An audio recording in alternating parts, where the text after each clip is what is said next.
Welcome to the Design Thinker podcast, where we explore the theory and practice of design. Hosted by me, Dani, and me, Peter. Hey, Peter. Hello, Dani. How are you? I'm great, thanks. How are you today? I am good. What are we talking about today? Today, Dani, we are talking about when to work as a group and when to work solo during a design project. That's our starting point anyway. Who knows where this chat would Who go? knows? Yeah. When you say that, there's two things that come to mind for me. One is, does it have to be just within a design project? Yeah. But this is the Design Thinker podcast. And the second thing that comes to mind, which I'm hearing a lot from people at the moment, is it seems like organizations, in an attempt to be more collaborative, we've created this culture of endless meetings. Yeah. And that leads to, ironically, that leads to less collaboration. Yeah. I'm seeing something similar, actually. I see it slightly differently in that I don't think endless meetings they're connected, but I don't think it's a direct result of an attempt to collaborate. I think what's happened is we tried to collaborate and we've reverted back to some old behavior patterns, which in my experience tended to be, let's have a meeting and endless meetings, and some poor people end up in just meetings back to back and do the actual work after hours. And then just going back to the kind of the conversation starting topic, I'm slightly uncomfortable with the word project because it's slightly limiting and it's not du jour these days, is it? We don't do projects, we do initiatives or create products. But I guess when I was thinking of what we could talk about, that was the first thing that popped into mind. What I really mean is when we're designing or design thinking rather than, and that could, the word project was to describe everything and anything, all the different activities that we might be doing. So I thought it'd be interesting to, talk about everything we just brought to life there. In addition to defaulting to going to a meeting, sometimes we ourselves and other people who hear about doing design or design thinking, their mental model is a bunch of workshops and working together all the time. Whereas in my experience, that's not always the best approach for anyone. So I thought it'd be cool to chat to you about that and see what your experience and see where we get to. Nice. I just also want to point out that we just did some real rapid iteration on the fly. So it started out as project, but we've expanded to it's actually in any kind of design thinking, problem solving context. Yeah. We didn't get ready. We got started. We actually hit record early. That's all we did. But it's also a good example of we talk about rapid ideation. We actually do the things that we tell other people to do. Yeah, we do. Yes. Okay. So let's get into it. In my organizational research, one of the things that people really complain about, particularly when we talk about productivity, is I have so many meetings. I spend all my day going from meeting to meeting. And the other thing I hear is I go to meetings to talk about the work that I'm going to do, and then I get more work to do, and then I have to go to another meeting to talk about the work that I'm going to do, but then I never actually get time to do the work.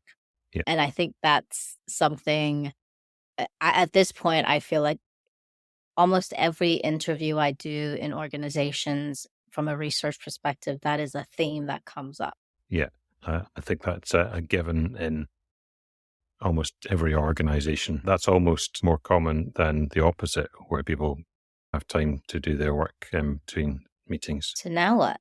Now what? Let's use our structure to figure stuff out, Dani. So what about we do some definitions? Because we talked about a couple of things there. I think we cleared up the project thing, but let's talk about the definition of meeting, the definition of workshop. We have done a whole episode, at least one on collaboration, but we can recap on that. And then maybe it'd be interesting to go when we think of this word solo and then this word group, then what's the definitions or spectrums there? Does that sound good? That sounds great. I actually have an evolving definition of collaboration that I'll share from research. Cool. Okay, so let's start with what's the first word? Let's start where everyone wants us to, with meeting. What's the actual definition of meeting according to our dictionary? So from Oxford Languages, the dictionary definition of a meeting is an assembly of people for a particular purpose, especially for formal discussion. We held an urgent meeting to discuss the response to the epidemic. And definition 2 is a situation when 2 or more people meet by chance or arrangement. The example here is he intrigued her on their first meeting. And being the word nerd that I am, where does this come from? Meet. Germanic, Old English, Dutch. Mm. I like this definition from Collins Dictionary: an act of coming together, an encounter, an assembly or gathering. Mm. From Cambridge,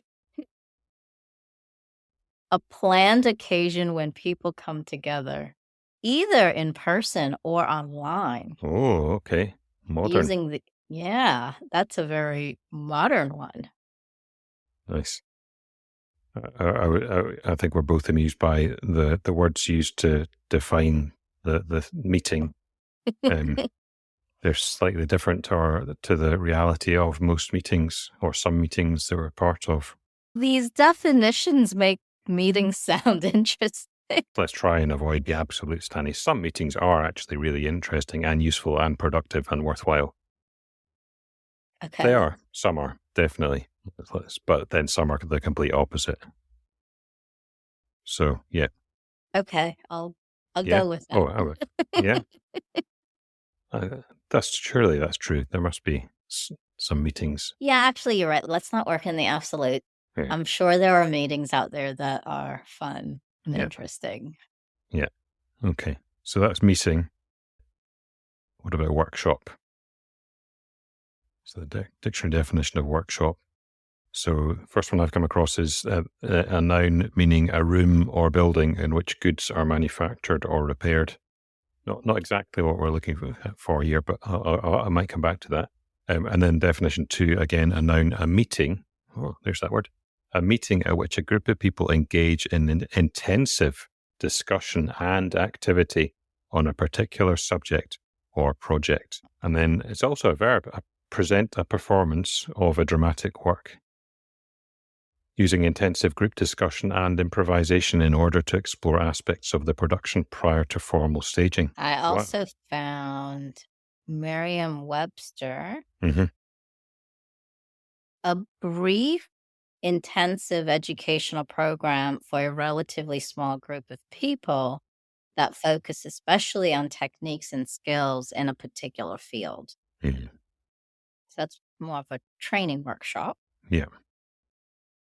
I found this on Facilitator School. Oh, yeah. An interactive meeting in which a group of people goes through a series of activities to solve a problem or work on a project. Nice. That's the closest one to I think what we are talking about. I thought it was interesting. The first one or the second one actually that I read out there does define it as a type of meeting, and maybe that I can buy into that, and perhaps that's where some of the confusion in organizations comes from. Okay, workshop meeting. One of yours mentioned online as well, though, didn't it? That was that modern one. Was that the meeting or was that the workshop? No, that was in the meeting. In a meeting, yeah. Because I think. But workshops also happen online. Yes, so I was just going to say, I think both of those. There's in my visual mind, there's a little picture forming behind these eyes that is a 2x2, which is workshop meeting down the side, and then online, and then I'll call it online and face-to-face in the columns. But of course, there's a intersection. Maybe there's an intersection in both columns, actually, because some meetings are partly workshops and maybe some workshops are partly meetings. Likewise, there's an overlap between online and physical. Hybrid. Well, I think now also our language is changing where we talk about workshop as a verb. We'll say, oh, let's workshop this problem. Is this something that needs to be workshopped? Right? Oh, that's a good. Yeah, I like that. That's almost for me. That's almost a kind of in case of emergency phrase when we're in a meeting and we're starting to get too much into a meeting, and we can go, hang on a minute, maybe we should workshop this. Yes. And actually, we could workshop it right now, couldn't we? We could just change our mode. Okay, so we've got workshop, we've got meeting, we've got some dictionary definitions. Do we want to talk about the solo and the group thing now, or should we come back to that? Because I feel like we could do the solo and group. Let's explore that and then get into the whole mixing bowl of meetings, workshops, solo. Let's talk about collaboration first, because Oh, I yeah, think, yeah. yeah. I think collaboration is misunderstood like many things, right? Mhm. And we tend to have this happen in our world where we latch onto a word and then it becomes cliche and then everything becomes that word. Mhm. Collaboration isn't simply bringing a group of people together. That's just bringing people together. Hmm. What I have found in my research is that when teams are actually collaborating, what they are doing is they are actually sharing and melding ideas. So they're the act of sharing ideas and taking a little bit from here, a little bit from Mhm. there, a little bit from here, and melding it to create something that cannot be created by an individual. Mhm. That is collaboration. Mhm. Mhm. So the collaboration is in the work. And in the research, where I really started to question, what do we mean when we say collaboration, is when people started to talk to me about asynchronous ways that they were collaborating. So a Okay. couple of the teams that I worked with, they were very geographically dispersed. Some of them actually worked in completely different time zones. And when I say completely, when part of the team is sleeping, the other part is awake, but they were still a team. Mhm. So they started talking about their ways of, and it was all asynchronous methods where the team that was awake during that time of day, they would shape things and put their ideas down and leave notes for the other team. When they came back online, they would, and then they did have moments where they did synchronize their schedule and come together to have discussions. But most of their collaboration was happening asynchronously. Mhm. So then I started to question, are we understanding collaboration incorrectly? And I feel Mhm. like we do. And I think this is where this culture of we need to be more collaborative. So let's get people together Mhm. is a misguided attempt at Mhm. collaboration. Mhm. Okay. I love that story. It's nothing like a good extreme example to bring something to life. So, yeah, the people on the team or some of the people on the team couldn't be in more extreme opposite time zones, and yet they are collaborating. They may not be directly speaking to each other, and yet they are collaborating. And coming back to this kind of light bulb moment when you said that essentially collaboration is the result of collaboration is something that could not have been created by an individual. So I think that's a really, for me anyway, it's a really nice, simple litmus test. Do we need to collaborate? Can one person create this thing? Yes, they can. We don't need to collaborate. Does more than one person need to work on this to create it? Yes. Okay. Well, we need to collaborate. And then, like you say, I think often, yeah, we can jump straight to that. Therefore, we need a meeting because that means we're all be in the same place at the same time. Or sometimes we'll go, actually, we need a better version of a meeting, a workshop, so that we can collaborate. But as you're saying, not necessarily. Okay. I see it happening like a coming together, coming apart, coming Yeah, together, yeah, coming apart yeah, kind of effect, right? yeah. It's like breathing. It's something breathing, expanding, contracting, expanding, contracting. I think we're on the Yes. same wavelength. Yes. Because we need time individually, which you've been referring to as solo. Like we need solo time to think, to reflect, to pull together the ideas. And then we get together and we go, this is what I was thinking about this. So there's collaboration. You cannot collaborate all the time with people. Collaboration also needs to create space. Yeah. Hmm. To, Yeah, yeah, yeah, definitely. And let's keep going with this. This is what I was hoping we would get into in our conversation today. It's like this idea that it's you can't spend all of it. I think we've talked before. Like you have slightly more extroverted preferences, and I have slightly more introverted preferences. Even an extrovert would probably not want to spend all their time working with other people. You tell me that. You can represent all extroverts. Um, Or what does the research tell us, Dani? so extroversion and introversion are on a scale, right? Yeah. The younger version of me Mm-hmm. was super extroverted. As I've gotten older, I've gotten less so Mm-hmm. extroverted. So you would think that for somebody that's extroverted, by the time I get to my end of my day and I've sat through 8 meetings, I'd be like, "Yay, life Yeah. is amazing." It's Fully not. fueled. Yeah. Simon Sinek's pocket full or empty of coins, depending on so you'd have like sacks of money walking out the office. Look at me, full of energy money. For me, even as an extrovert, Sure.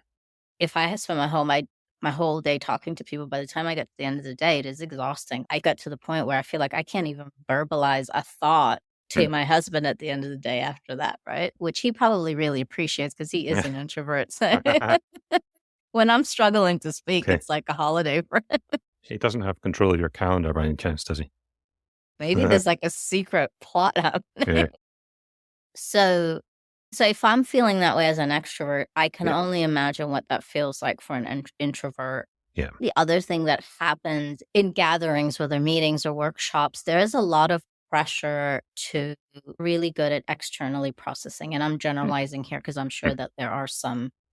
So for me, a lot of times when I need to process something or think through something, I need to talk it out. Like verbalizing it helps me think. Introverts are not that way. And my experience of introverts is that they need that time away quietly to think, process, get to a conclusion, and then come back into the conversation. So one of the things I always question is this hyper mode of meetings that we're in.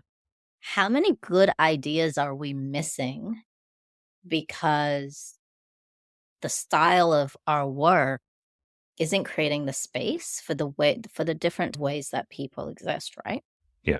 Yeah. That's for me, that's more than a question. Like, I've experienced it, not had a chance to come back to something and contribute ideas because it's been something that's run in, I'll describe it as an extrovert kind of style.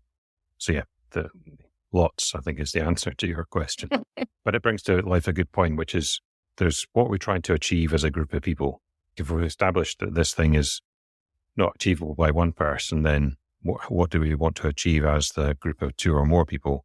So what we're aiming to produce, deliver, improve, etc. But then coming back to what as individuals and as the group, what do we need in order to perform at our best, in order to create the best outcome that we can? So there's this, and I think that's part of it, definitely taking into account both our thinking preferences, kind of behavioral preferences, communication preferences.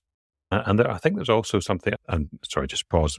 By the way, I think we're into our next segment of our structure, which is not the definitions. What is this and why is it important? Yeah. And then we'll get onto that. But there's something that there are some activities which almost by definition you can only do as an individual. Like only I can write down what's in my head. I can't get you to write down what's telepathy. It hasn't worked yet. Likewise, there's some activities that can literally only be done by a group of people. That by definition, we need to find the best way and times to go apart and then come together again, like this breathing that we talk about, go apart, come together again. So it's not just what am I trying to say? It's not just, it's almost like 3 layers. There's the need that we have, the thing that we need to achieve, figuring out the best way to achieve it. So that means figuring out what activities to do and then figuring out the best way to run those activities. And the answer to that is sometimes going to be solo time, individual time. Sometimes it's going to be group time. And sometimes that individual time will be sitting next to somebody at a desk or a table in a workshop or in a meeting. My facilitators ask people just to keep quiet and write stuff down. I'm very mindful when I do workshops, making sure that I create space for people to stop and think. Yeah.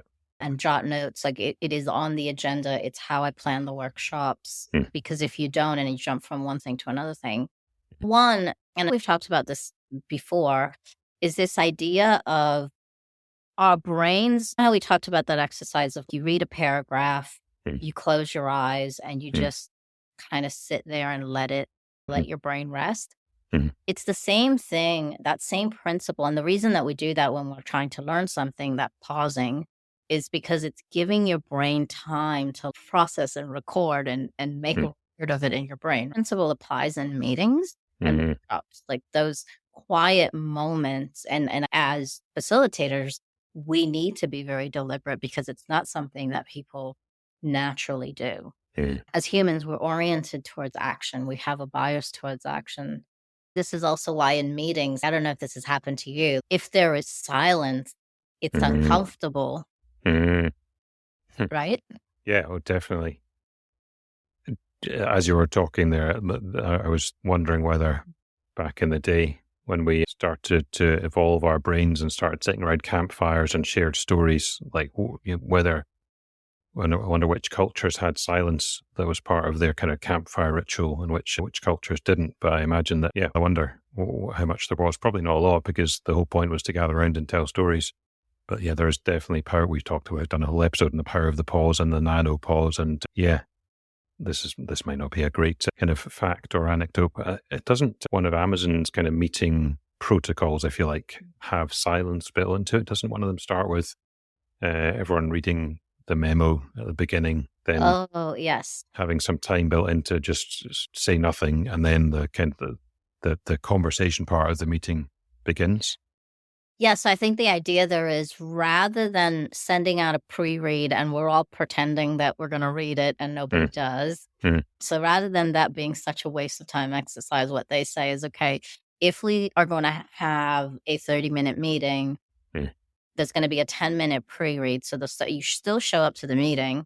The mm, first 10 minutes are going to be reading the pre-read and then 5 minutes to think about it. And then we'll mm, have a meeting for 15 minutes. mm, I'm just exampling that. That may yeah, not be the right time yeah, frames. But the idea is that the meeting starts with an individual activity mm, and then moves into a group space. mm.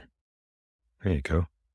And they're quite a successful organization on some levels. Amazon are. That can be debated. Of course, yeah, yeah.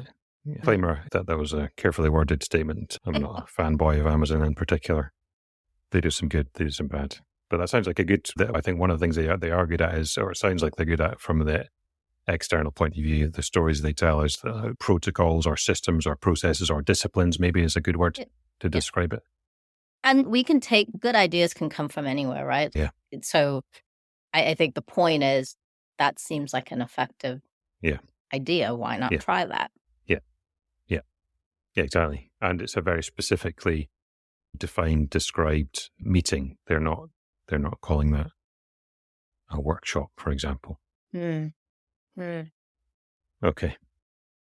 Where are we at, Danny? We've defined meeting, we've defined workshop, and we've defined collaboration. Yeah. We've Yeah. been meandering into the why, but I wonder if we need to be Mm, explicit about why is it important to understand, is this something that we need to collaborate on, or mm, is this something that someone just needs to do? yeah. My answer to that question is yes, I think we should do that now. And because I think that in the conversation, I think what I've started to see is perhaps that's the crux of the whole thing. If we define that up front, then we can start to build everything else off that. Okay. Maybe. Yeah. So maybe we start with the don'ts. When do you not need to collaborate? Okay. Let's do that. When when do we not need to collaborate, Annie? I think I've made this harder on ourselves. What are some of the things that we do in the work environment on a day-to-day basis that doesn't need collaborating? Hmm. I was about to say organizing my time, but then my brain caught me and went, maybe that sometimes should or does require collaboration, especially if I'm going to be working with other people. Okay. Come back. That's in a gray area for me right now. Writing my Okay. own emails, Yeah. writing my own Teams messages. That's definitely thinking less. This isn't a very concrete definition, but if I'm coming up with, let's say, a workshop run sheet, and I'm in partway through designing the workshop, and I've got some thoughts on that I want to share with other people, then I'll do that by myself. But then I will go and share it with other people to get feedback on it. So the first step I'm doing by myself. What's that triggered for you? What's that? That's triggered for me is this idea of sometimes we confuse collaboration and communication, right? Yeah. The calendar thing that you said. Is it that you need to collaborate on your calendar, or is it that you decide, look, I'm going to block out this time frame in the morning because that's when I need to do my deep thinking, because when I get into the afternoon, my brain's just not there. Yeah. So then is it that you block out your calendar in the morning and then you communicate to your team, hey, I would like us to have meetings in the afternoon and here is why?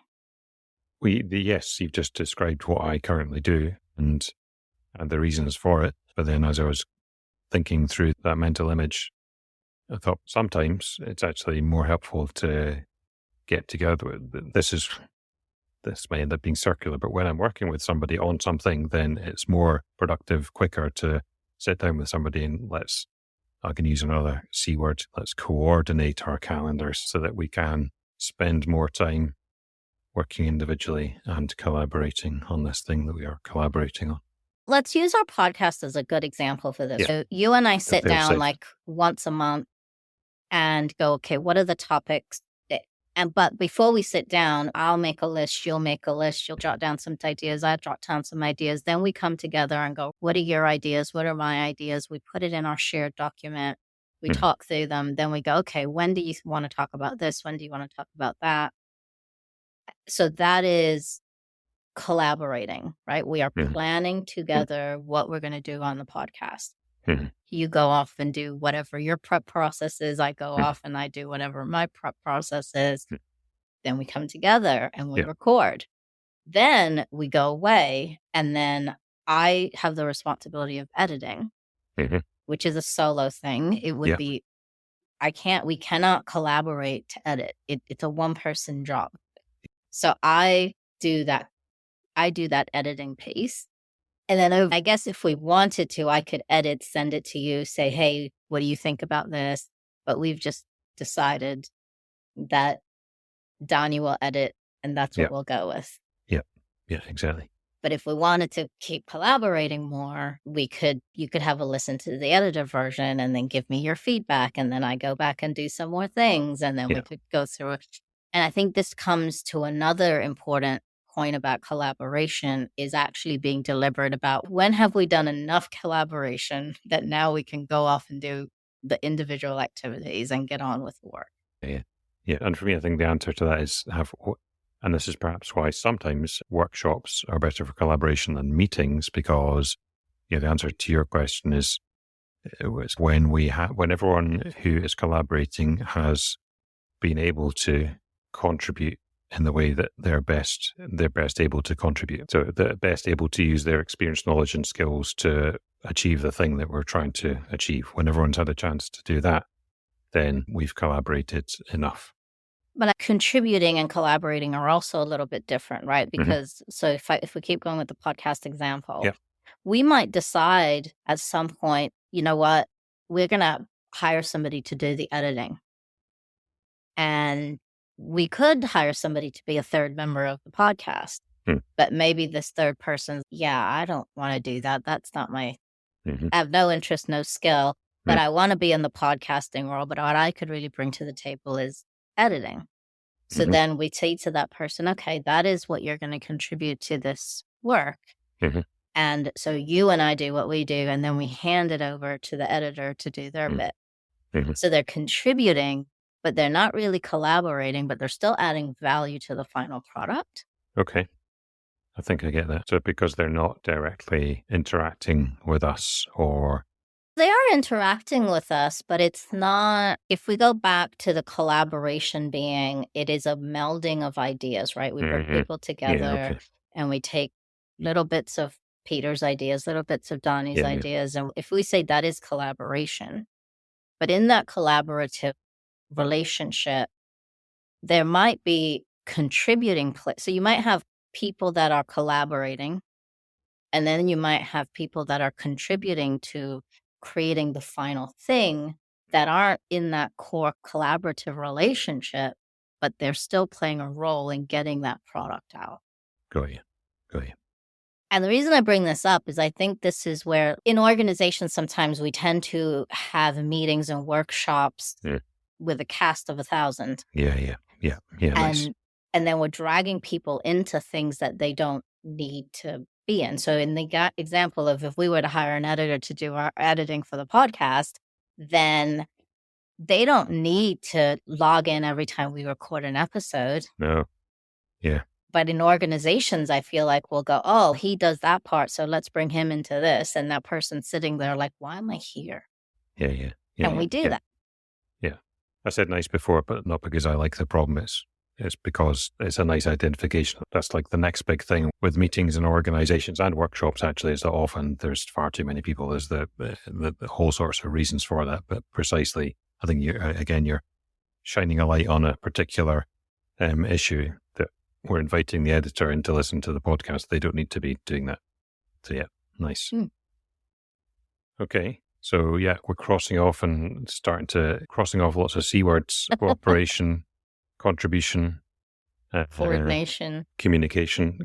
Always coming back to our favorite, our collaboration, though. So yeah, it's this idea of more than one person's ideas joining together and how to help make that happen in the best way. So then coming back to meetings then, and maybe it comes down to our experience of and therefore our mental models of meetings. But meetings for me, they're less about, some meetings are about exchange of ideas, but they're often less about that. And sometimes you get invited to meetings and you don't even know what it's about. Mm-hmm. You get invited to a meeting, you show up, there's nothing in the meeting alluding to what it's about. And then you're asked for something that you're completely not prepared for. And then you waste all this time going, do you think we need to reschedule? Or could we just try to have the conversation? And then we get to a conversation and hours gone by. We haven't really accomplished the thing that should have been accomplished because the people that were invited to the meeting had no idea what the meeting was about. And then you spent half the time debating if you should reschedule and the other time trying to muddle your way through something you're not prepared to do. And then there's an hour gone. Apologies to listeners if that's given you flashbacks. And now reaching for something to drink. That's a very realistic description of a very real issue there, Dani. So I think I distracted us from the why. So why, and bring us back to the why. I don't think you've distracted us. No. Okay. To bring us back to the why is this, right? Yeah. If you're not deliberate about when and the types of things that you need to collaborate on, then everything turns into a collaboration and some things just don't need to be a collaboration. Some things you just need to get on and do. So it's being really clear about where is collaboration needed? Is this something I need to communicate? Is this something that I just need to coordinate with somebody else? Or is this truly something that I need to collaborate on? And I think the distinction might be where collaboration is needed is if you're solving a problem where you don't know what to do and we've got to figure out what to do, but the thing that you're creating for goes beyond your span of control, right? So let's say the problem is that, I'm going to make this like really simple. Let's say the problem is that my laptop cord isn't working. I can just go fix that. I don't need to collaborate on what is the problem. What are the ideas? I know I'm overly simplifying this, but I don't need to collaborate on that. Or let's say I'm trying to pull together a workshop and I'm trying to find a time that works for everybody. I don't have to get everybody into a meeting to talk about when we're going to have the meeting. I can just send out a message and go, look, it looks like most people are available at this time. Mary, you don't seem to be available at that time. Can you make that work and shift your calendar around a little bit? Yeah. That is a coordination act, right? Or a communication act. Yeah. We don't have to collaborate on that. Yeah, that's where you reminded me where we were on the don'ts, what we don't need to collaborate on.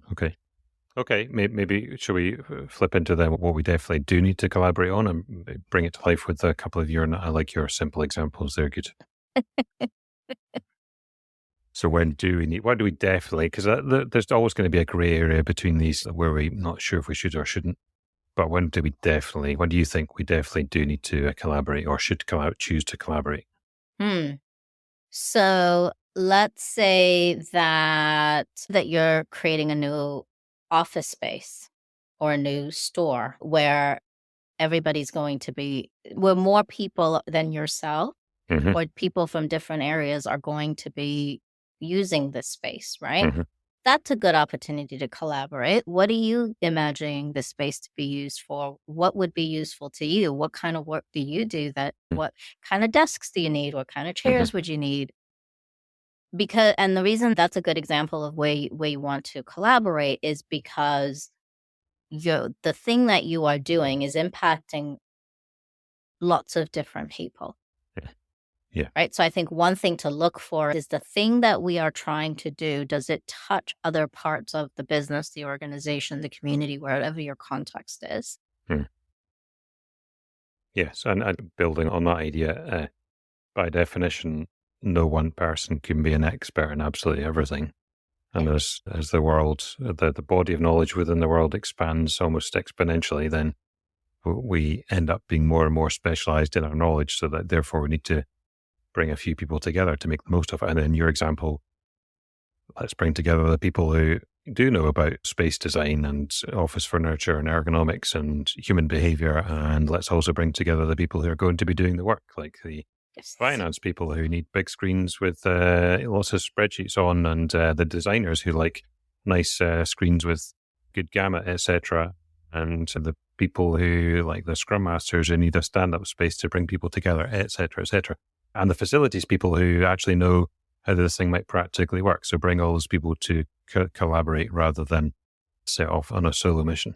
Yeah. So, but this is the other thing. Collaboration doesn't have to be end to end, meaning that, so let's say we're designing a workspace. In that example, we don't have to bring all those people you mentioned together for every single thing. It might be we get together and we go, let's get an understanding what everybody wants to do. And then maybe we want to bring everybody that's going to be working on this together so they can hear for themselves, because that is a useful exercise. Yeah. But then maybe the next time we get together, it's just a smaller group of us getting together to plan the next steps. And then it gets to the point where it's probably just the facility people that are just getting on and doing the work. And at that point, maybe they're communicating to everybody else, this is where we are. These are some decisions. Hey, we've got a prototype build. Would you like to come see it? So collaboration isn't something that is going to happen. There's going to be natural points when collaboration is needed. And then there's going to be, and it's coming back to that breathing in and breathing out metaphor, right? There are times to come together and collaborate and then come apart and let the people that need to get on with the work, get on with the work. Yeah. Yes. Yes, totally agree. With one tiny exception in that I know this, I don't know what word to use instead, but getting on with the work. I know what you mean, but like the collaboration activities themselves are also the work or part of the work. Sorry, yeah, that was a poor choice of words in on my part. Collaboration is actually part of the work. Yeah. What I meant in that specific case is that there comes a point where other people have to step back and let the people that, like, the finance people aren't going to know how to physically design the space. That is not their job. And their part in that piece of work was to go, from a finance perspective, these are the things we need. And maybe some budget things, because that's what they love to talk. But that's what, and then the finance people go back to their finance job, and the facilities people now have the input, and they've collaborated to create a vision of what the space is going to look like. And then you let everybody else steps back so that the facilities people can get on with their work. Yeah, do their tasks to implement the vision. Nice. Thanks.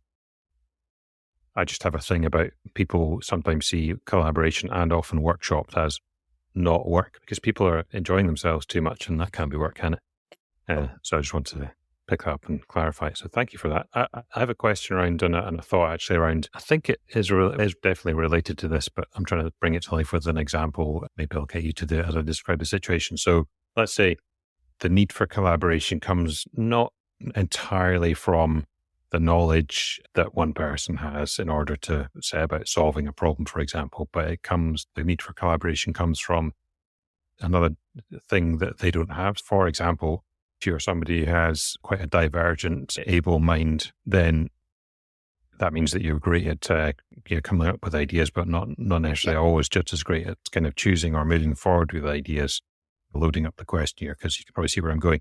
Likewise, coming back to the introversion extroversion thing, like somebody who's great at thinking about things internally isn't always the best at communicating those ideas externally. In my personal experience of both of those things, it's amazing to find someone who's the opposite of you and collaborate with them. Often they may have the same kind of body of knowledge as you, but just that complementary thinking styles and skills can lead to a really productive and enjoyable collaboration. Yes. I'm laughing because I just keep seeing Tigger in New York. I was just going to say, I've just described our podcast, haven't I? So Welcome to the meta world of the Design Thinker podcast. Everyone. some of the best collaborations I've had have actually been with introverts. Yeah. And if you got a group of extroverts, and I am an extrovert, so I feel like I can say this, we would just talk the whole time and nothing would, it would just be like voices over each other. It'd just be crazy, right? Right. And you're right. I enjoy collaborating with introverts because it shows me something that I just cannot see on my own. Lots of my close friends are introverts, and they're the ones that have taught me to be more reflective, to take pauses, not because they're actively teaching me that, but because they model it. And so then I go, oh, let me shut up for a minute and see what happens. So, yes, absolutely. The risk is that we tend to gravitate towards people that are like us. And then that doesn't always lead to good collaboration. We need to also be mindful of reaching out and working with people that are different from us because they're going to bring something to that. And this is where earlier I said the true definition of collaboration is the melding of perspectives and ideas. Yeah. Because we have to, but if everybody in the room thinks the same, acts the same, has the same background, has the same kinds of experiences, went to the same school, like if they're all cut from the same cloth, if you will, then those perspectives are going to be similar. Yes. And maybe we're getting into good collaboration versus better collaboration versus okay collaboration. And you can collaborate in that group as you just described, but the outcomes will not be as good. Like science has shown that the more diverse a group, the better the outcome when you're collaborating. Yes. Yeah. So where were we going with this? What to collaborate on? I think we talked about where we're at is we had lots of definitions. We've talked about why collaboration. I think we're elaborating on why collaboration is important. Maybe we get into some good ways to collaborate, and perhaps this kind of brings us full circle to that question we started with around individual and solo working and meetings and workshops. How do we collaborate? First, to collaborate well, you've got to identify, is this an opportunity to collaborate? Or am I just wanting to create meetings and bring people together because I'm bored? Or am I lonely and I need friends at work? Because sometimes it does feel that way. Did this really have to be a meeting? If you cannot articulate for yourself why we need to collaborate in this moment for this problem, for this project, then it's probably not a situation for you to collaborate. A good litmus test would be when I create this thing and I put it out into the world, how many different groups of people are going to be impacted by it? So doing some of that thinking up front and then being deliberate about who do we need to collaborate with? And then at which points along the way do they need to collaborate? So if you're setting up a big program of work, let's say you're designing a new web app or a web app, maybe you're creating a new sales app and you start thinking about all the different people you need to collaborate with. And you know that project's going to take 18 months, let's say.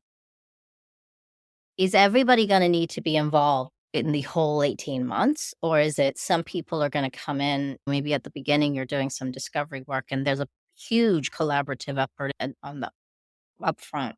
And then maybe there's small teams that have pieces of work that they need to do, and that becomes a coordination activity.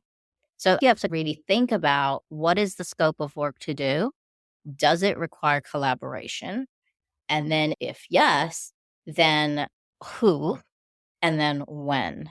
Yeah. One of the things that I'm hearing in organizations is that as human-centered design is getting more and more prevalent, people are feeling exhausted because they're like, everybody wants to come talk to me. Everybody wants my input. It's collaborate this, collaborate that. And people are just exhausted. And they're like, I have a day job, but I also sit on 19 projects that I'm collaborating on. So the more that we lean into human-centered design, we have to think differently about what collaboration could look like. And some of that collaboration, think about, can we do this asynchronously? Yeah. Yeah. As you were talking there, I think that's a really great example of where we can unintentionally people harm, really, by we want to be inclusive and we want people to contribute, be able to contribute. We want to collaborate with them because we need their knowledge and experience or skills or style. But we also need to recognize that they don't necessarily want to or need to collaborate with us. What I love about how you're structuring things there, Dani, is just taking some time to think carefully about all the who, starting with the why, but then the who and the what and the how and the when. And for some people, your story about the team on two opposite sides of the world, showing it's absolutely possible to collaborate asynchronously, just be sending messages to each other over the World Wide Web and picking them up hours apart. I imagine that the team probably did to do like Zoom calls or Teams calls occasionally as well. It wasn't just Morse code back and forth. They absolutely got together. But by the time they got together, they had evolved and iterated. And what they talked about in the research is that when they got together, it was very meaningful. And the things that they were getting together on were things that they could not. So, what they described as like initially everybody was just throwing ideas on a virtual whiteboard. And then they were sorting the ideas and they had to evolve their thinking to a certain point.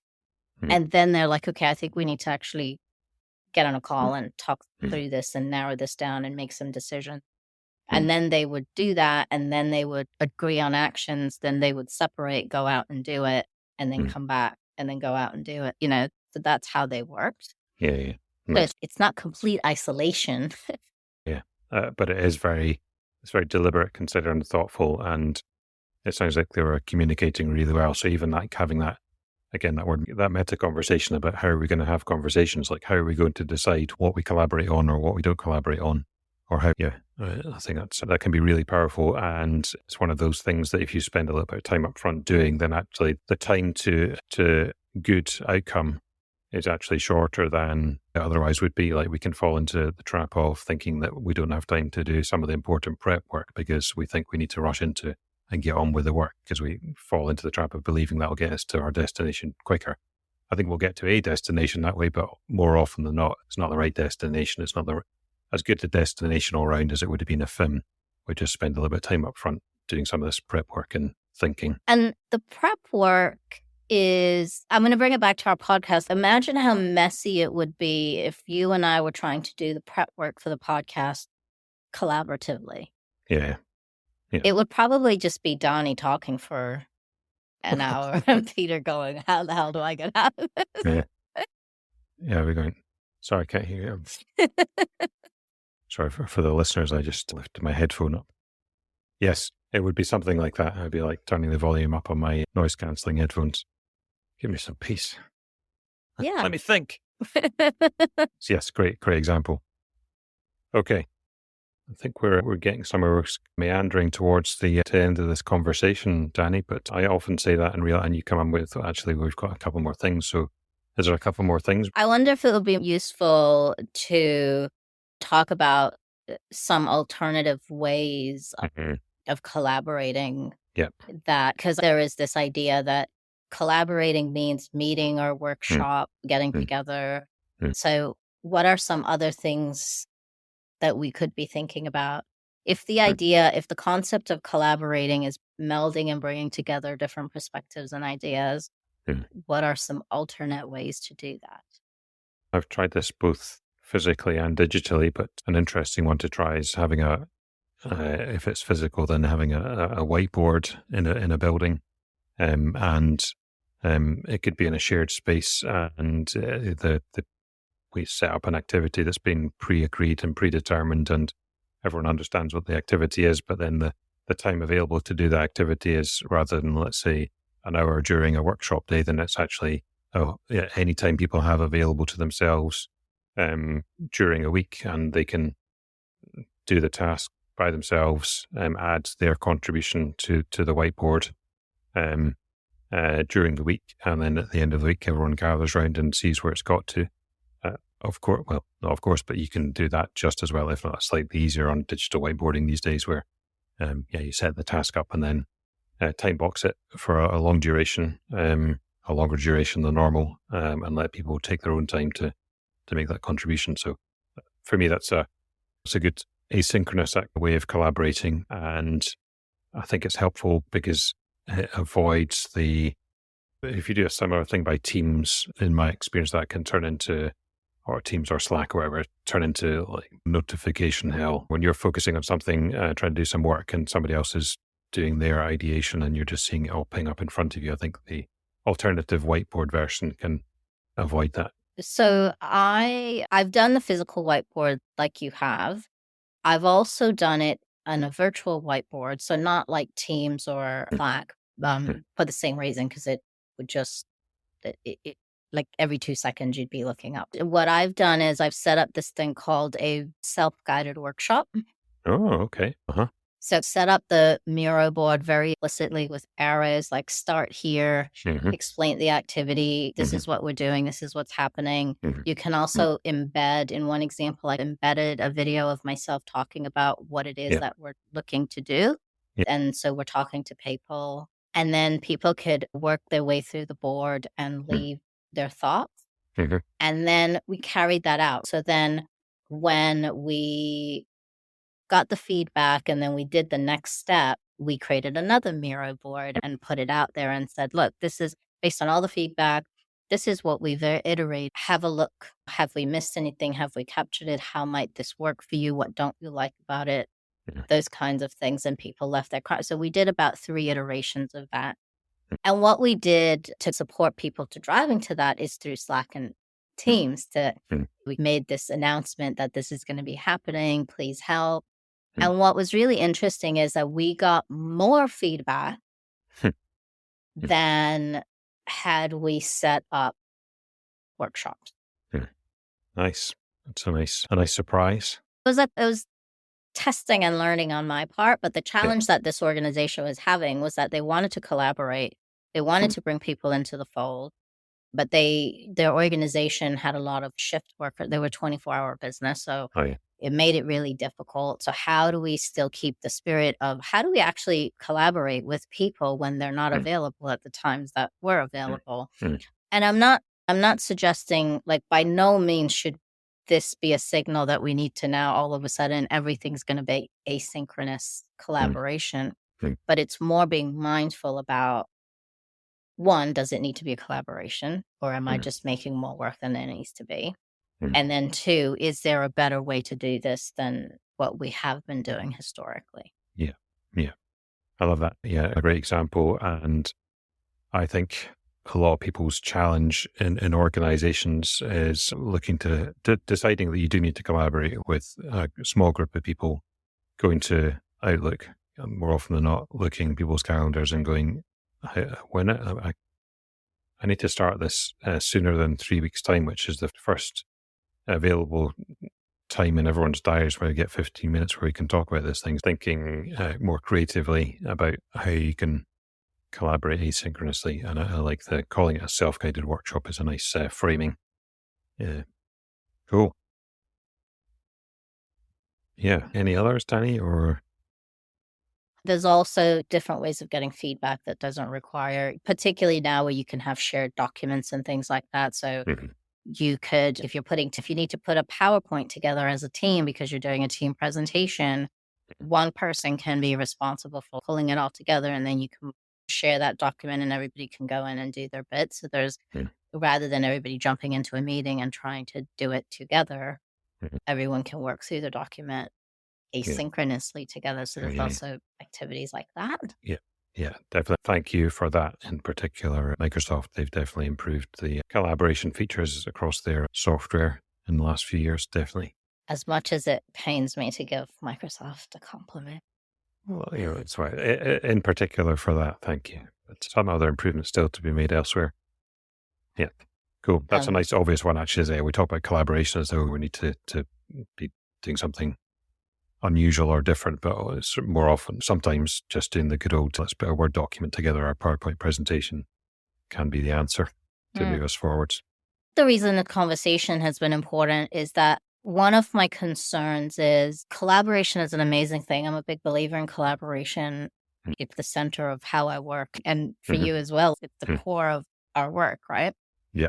The concern that I have is we don't seem to be thinking very well about what requires collaboration, what doesn't require collaboration. And I think that puts collaboration at risk. Yeah. Yes. Because if we're not doing it mindfully and we're not using it where it can be the most helpful, then it has this, it's going to get tarnished and nobody's going to want to do it. And I feel like that's where we're almost at in most organizations.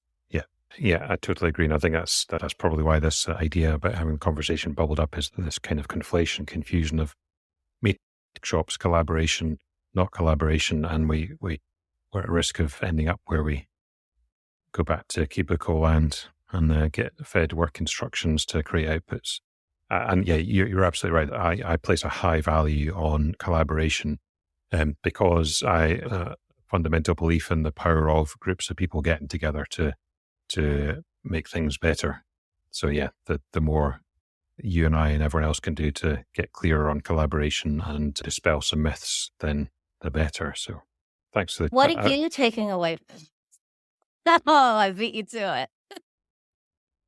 I was about to say, I've quite enjoyed being slightly more in the driving seat in this conversation. Danny, I don't know if you've noticed, if the listeners noticed, but almost got in there first. What am I taking? Yeah, maybe just a reminder and being able to say, like, I place a high value on collaboration, and it's because the power of the individual human mind is incredible and underused. So, and I know from experience when we get together, that can be exponentially amplified. That's a nice reminder. And then I think just you're going back to your litmus test question about, can this be created by an individual or not, that's going to help us decide whether to collaborate or not. So those are my thank you for those. How about you? And by the way, my takeaway action is I'm going to look at a couple of pieces of work that I'm doing and where I'm encountering the diary friction and go, maybe I need to rethink how we collaborate together and do it asynchronously. So nice. Thanks for the takeaway. What about yours? I love when our conversations lead to a real world change for us. As we were talking about this, what comes to mind for me is I could probably do a better job of asking the question, does this require collaboration? Or pushing back? And even on an individual basis, just pushing back to go, actually, do I really need to be at this thing? Or am I just a nice to have? Cool. And also making sure that people don't walk away from this thinking that we need to stop collaborating, right? But we need to treat collaboration as a special ingredient, and it's knowing when to use it. It's like salt, right? Salt can make everything amazing, but if you overdo it, it's not very pleasant. It's about what's the right notes that you need to hit with that salt. Yeah. And I think collaboration is that way. So that's my takeaway. Yeah, don't overseason. Yes. So collaboration is like the special Himalayan pink salt that you've got to really be deliberate about where and how much of it you use. Yeah, and constantly be tasting a little bit, checking in to see how it's going. All right. Yeah. As Robert Henry Van Winkle III would say, sometimes you should stop, collaborate, and listen. But he didn't say not always. I like that. On that note, maybe it's time we stop collaborating. Yeah, I'm going to get my record deal signed up very soon. Thanks, Peter. And thanks, everyone, Thanks, for Dani. listening. Bye. Take care, everyone. See you next time. Bye.